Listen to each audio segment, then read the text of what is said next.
Outraged, God expels them from heaven and banishes them into the depths of the earth. This tale of Satan's jealousy and revenge is not found in the Holy Bible, yet it is among the stories told in the Quran, sacred scripture for Muslims, written 800 years later. The Quran tells us that God creates human beings, Adam, out of clay, and that God creates these mysterious beings, jinn, out of what the Quran says is smokeless fire, fire without smoke. God calls Adam the greatest of God's creations, and tells the angels to bow down before this creation. And one of them refuses. In the text of the Quran, Satan, Iblis, refuses to bow down. We're not sure what manner of being Satan is. So there's contention there among Muslims. You know, is this an angel that disobeys? Because how can the angels disobey God?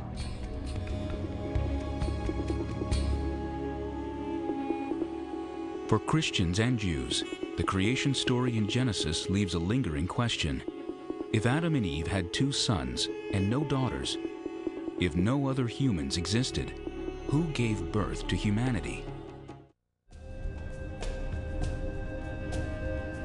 One of the Holy Bible's more puzzling omissions is found in the book of Genesis, in the story of Adam and Eve's son, Cain.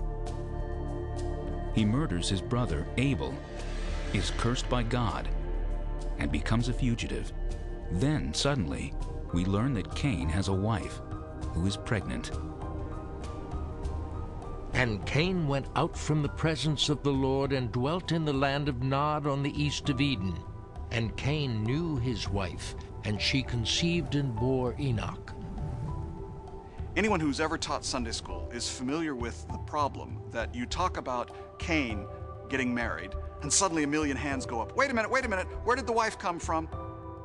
We know about Adam and Eve, of course, but what about their children, their sons? Who were the wives of the first males? I think that the Bible story is disturbing on many levels, but some people find it most disturbing in the way that it doesn't make literal sense. That Cain obviously can't marry somebody who doesn't exist, and they can't get to the deeper levels until they find some kind of peace with the narrative level, with the story of what happened. And so for many, until we can figure out who Cain's wife was, we can't discuss the deeper issues. Some 150 years before the birth of Jesus, an unknown author sought to clarify the telling of creation as written in the book of Genesis. It was a time in history when many Jews were being tempted by other faiths. The author wanted to maintain the purity of their beliefs to ensure strict observance of all Jewish law. His book, called Jubilees, offers intimate details of the lives and struggles of the first human beings. It begins with Moses. He is visited by an angel who reveals a secret behind-the-scenes version of Jewish history, from the very beginning of creation to the parting of the Red Sea. I would suggest that the Book of Jubilees is what we would today call a fundamentalist book. Why? The Book of Jubilees tries to answer unanswered questions, to cross every T and dot every I of the stories in Genesis. They bleep over the parts that they don't think are particularly important, and they dwell on the issues that they want answered. He wants to take it too literally, and therefore gets boxed into a corner of having to explain every detail. And it comes out creating more problems than it actually solves. Among the more disturbing revelations offered in Jubilees is a rather chilling answer to the mysterious and sudden appearance of a wife for Cain. Jubilees tells us that Adam and Eve have 9 sons and daughters, not just the 3 sons, Cain, Abel, and Seth, mentioned in Genesis. Jubilees also tells of Cain's younger sister, Awan, who becomes his wife.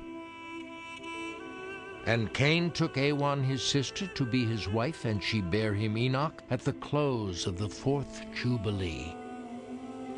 There is in the Bible a fairly powerful prohibition against incest, and clearly the idea that Cain married his sister would be very difficult for people.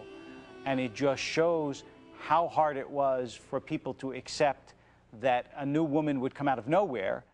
It's interesting to have folks in the 21st century reading Jubilees.